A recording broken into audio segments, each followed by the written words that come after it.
বাচ্চাটিকে পেয়ে নতুন এবং কমলিনীর মধ্যে নতুন করে ভালোবাসা আবার শুরু হয়েছে। হ্যাপি এভার 70 দেখা যাবে আজকের পর্বে।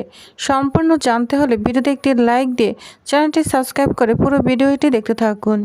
গল্পের শুরুতে আমরা দেখতে পাবো নতুন এবং কমলিনী বাচ্চাটিকে নিয়ে খুব আনন্দে আছে। বাচ্চাটি অগরে ঘুমাচ্ছে। নতুন বাচ্চার জন্য কী কী লাগবে লিস্ট করছে। কমলিনী বলে কি করছো? বাচ্চার কী কী আনতে হবে ওইটা লিস্ট করছি, জানো তো তোমার হেল্প লাগবে, তুমি বলো না কী কী আনতে হবে। কমলিনী তখন বলে হেলথ ড্রিঙ্কস আনবে, বুঝতে পেরেছ? চিজ, পনির, ভালো ভালো খাবার, চিকেন, বাসায় অবশ্য চিকেন আছে, আরও কিছু চিকেন আনতে হবে। তবে শোনো, চকলেট, আইসক্রিম এগুলো কিন্তু বাচ্চা খাওয়া বন্ধ করতে হবে। তখন বলে ঠিক আছে, তুমিও আমার সঙ্গে বাজারে যাবে, আমি সব কিছু এত বুঝে আনতে পারবো না। কমলিনী তখন বলে আমি যাব? নতুন তখন বলে হ্যাঁ যাবে, কি সমস্যা আছে? কমলিনী দেখো না, মেয়েটি কি সুন্দর অগরে ঘুমাচ্ছে, মনে হয় ওর কোনো টেনশন নেই। কি পাষণ্ড বাবা এই মেয়েটিকে মারতে যাচ্ছে। পাষণ্ড না হলে কোনো বাবা এই ফুলের মতো মেয়েকে মারতে চায়? কমলিনী তখন বলে আহারে, এটা বলে মেয়েটিকে খুব আদর করতে থাকে। নতুন তখন বলে আমি চিন্তা করছি, জানো তো। কমলিনী তখন বলে কি চিন্তা করছো? নতুন তখন বলে আমার মনে হয় না মেয়েটিকে তুমি আর হোমসে পাঠাতে পারবে। যা শুনে কমলিনী বলতে থাকে রাখো তো, আগে ভালো হোমস পাই তো তারপর দেখা যাবে। নতুন তখন বলে ভালো হোমস পাওয়া গেলেও আমার মনে হয় না তুমি ওকে ছাড়তে পারবে। যেভাবে তুমি ওর সাথে মিশে গিয়েছো আর ও তো তোমাকে যেভাবে আঁকড়ে ধরেছে, পারবে তুমি ওকে হোমসে পাঠাতে? কমলিনী তখন বলে তুমি পারবে? তোমাকে কি আঁকড়ে ধরেনি? তুমি কি পারবে ওকে হোমসে পাঠাতে? নতুন তখন বলে কমলিনী জানো তো, আমার না দুধের সাথে ঘুলে মেশানোর একটা ব্যবস্থা আমি পেয়ে গিয়েছি। যা শুনে কমলিনী একটু মন খারাপ করতে থাকে। নতুন তখন বলে তুমি সিরিয়াস নিও না, আমি এমনিতেই মজা করছি। কমলিনী তখন বলে এটা তো সত্যি যে তোমার আমার জীবন যদি আগে থেকে এরকম ভাবে তৈরি হতো তাহলে তো আমাদের দুজনের সন্তান হতো, কিন্তু এখন তো সেটা সম্ভব নয়, আমি তো নিষ্ফল। যা শুনে নতুন বলে এভাবে বলো না কমলিনী, মানুষের জীবন সবসময় একরকম যায় না। নিষ্পাপ বাচ্চাটিকে দেখো, এই বাচ্চাটিকে যদি আমরা দুজনে এমনভাবে যত্ন করি, ওকে বড় করে তুলি, এটাই বা কম কিসের বলো? মিঠি, বাবিল, বুবলাই ওদেরকে আমি নিজের সন্তান মতোই মানুষ করেছি, কিন্তু জানো তো একটা দুঃখের বিষয়, ওরা সব সময় আমার বন্ধু সন্তান হিসেবে রয়ে গেল, আমাকে কখনো নিজের বাবার মতো ভালোবাসিনি।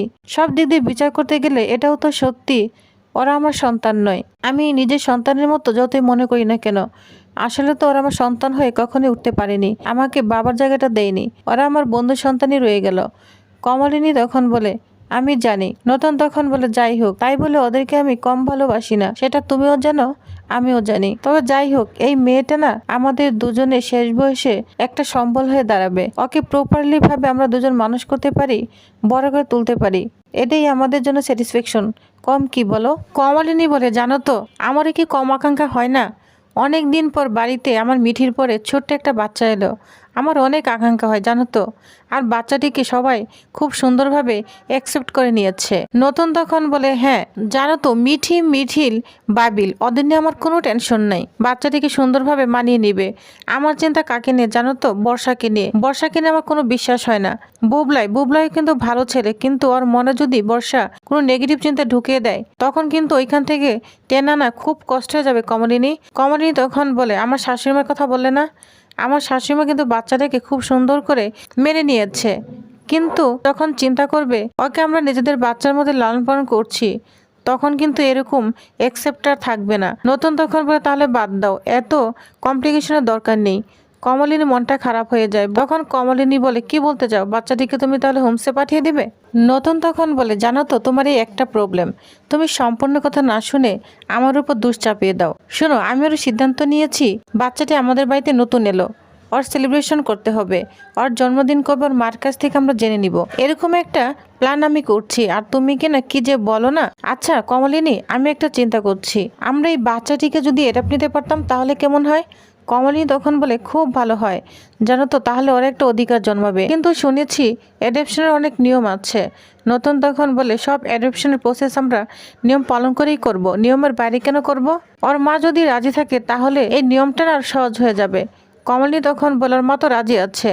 নতুন তখন বলে শোনো, মানুষের মন চেঞ্জ হতে সময় লাগে না, হয়তো এখন রাজি আছে কালকে তার মন চেঞ্জ হয়ে যেতেও পারে। সে মনে করতে পারে তার মেয়ের অধিকারটা বুঝি তার পুরোপুরি কন্ট্রোলে বাড়ি চলে যাবে, এরকম একটা ধারণা তার হতে পারে। কমলিনী তখন বলে, রাখো তো, এত ভেবে না লাভ নেই, যা হবার তাই হবে। বাচ্চাটি আসার পর আমার বাড়ির পরিবেশটাই যেন সুখ শান্তিতে বয়ে যাচ্ছে। নতুন তখন বলে, জানো তো, খুব ট্যালেন্ট মেয়ে। বাড়িতে এসেই ও বুঝে গিয়েছে কাকে আগে পটাতে হবে। কমলিনী তখন বলে, আবার সে আমার পিছে লাগলে না? যা শুনে নতুন তখন হাসতে থাকে। কমলিনী তখন বলে, যাই বলো না কেন, এই বাচ্চা মেয়েটা একটা মনে যেন প্রশান্তি এনে দিয়েছে। নতুন তখন বলে, ঠিক বলেছ, তবে আরেকটা কথা, ওকে না কখনোই আঘাত দেওয়া যাবে না। ও যদি কখনো ওর মাকে দেখার জন্য বায়না করে বা যে কোনো কিছুর জন্য বায়না করে, আমাদের পক্ষে যতটুকু সম্ভব সেটা মেটাতে হবে। না হয় ওর মায়ের কথা আমাকে নিয়ে যেতে হবে, না হয় ওর মাকে এখানে আনতে হবে। ওর মনে কখনোই কষ্ট দেওয়া যাবে না। ছোট্ট একটা বাচ্চা, আস্তে আস্তে ও কিন্তু আমাদের সবার সঙ্গে মানিয়ে যাবে। ওর মা বাবাকে আস্তে আস্তে ভুলে যাবে। তবে ওর মার কাছে না যেতে চায় না, বা খুব একটা ওর মাকেও ফিল করছে না। দেখো না কি নিশ্চিন্তায় ঘুমাচ্ছে, মনে হয় আমরাই ওর বাবা মা। তাই ওর মনে নাই ছোট মনে কখনোই আঘাত দেওয়া যাবে না। কমলিনী তখন বলে, হ্যাঁ ঠিক বলেছ। জানো তো, একটা কথা এখন আমি ঠিক বুঝতে পারছি। তাহলে তোমার একটা বাচ্চার কত শখ ছিল, আমাকে বিয়ে করে সেটা তোমার আর পূর্ণ হলো না নতুন? তখন নতুন বলে, এটা কি বলছো কমলিনী? আমি রক্তে মাংসে মানুষ, আমার একটা বাচ্চার খুব আকাঙ্ক্ষা থাকতেই পারে। তাই বলে এই সময় তোমার এই কথাটা বলা ঠিক হচ্ছে না, আর কখনোই বলবে না। এই বাচ্চাটা যদি আমাদের দুজনকে মা বাবা বলে ডাকে, এর থেকে আর কিছু চাও নেই আমার, এতেই আমি অনেক সুখী। বুঝতে পেরেছ? কমলিনী তখন বলে, হয়েছে, এবার তো ঘুমোতে হবে। নতুন আর কমলিনী তখন শুয়ে পড়ে। তখন দুজন দুজনে হাত রেখে বলতে থাকে, কমলিনী, আমি তোমাকে অনেক ভালোবাসি, যেটুকু পেয়েছি এটুকুই আমার কাছে অনেক, আমার আর কিচ্ছু চাই না। কমলিনী তখন বলে, আমিও তোমাকে অনেক ভালোবাসি। নতুন তখন বলে, তুমি আমাকে কতটুকু ভালোবাসো জানি না, তবে আমার জীবন দিয়ে তোমাকে আমি ভালোবাসি। যা শুনে কমলিনী বলতে থাকে, আজকের এই কমলিনীকে না তুমি গড়ে তুলেছ, তাহলে আমার আর কি বলার অপেক্ষা রাখে যে তুমি আমাকে ভালোবাসো না? সেটা আমি বেশ বুঝতে পারি, তুমি আমাকে অনেক ভালোবাসো। তো দুজনে এই ধরনের কথা বলে ঘুমিয়ে পড়ে। পরদিন সকালে দেখা যাবে কমলিনী এবং নতুন বাচ্চাটির জন্য অনেক শপিং করেছে। এত শপিং করেছে যা এত দরকার ছিল না। কমলিনী তখন বলে, নতুন, এত শপিং করেছো, এত কিন্তু দরকার ছিল না, একটু বেশি বাড়াবাড়ি হয়ে যাচ্ছে না? নতুন তখন বলে, যা যা দরকার তাই তো এনেছি। কমলিনী বলে, না না, বেশি এনে ফেলেছ। কবে স্কুলে ভর্তি করা হবে না হবে তুমি সে জিনিসপত্র নিয়ে এসেছ, এগুলো স্কুলে ভর্তি হলে পরেও তো আনা যেত। নতুন তখন বলে, জানো তো, আমার না আরও অনেক কিছু কিনতে ইচ্ছে করে।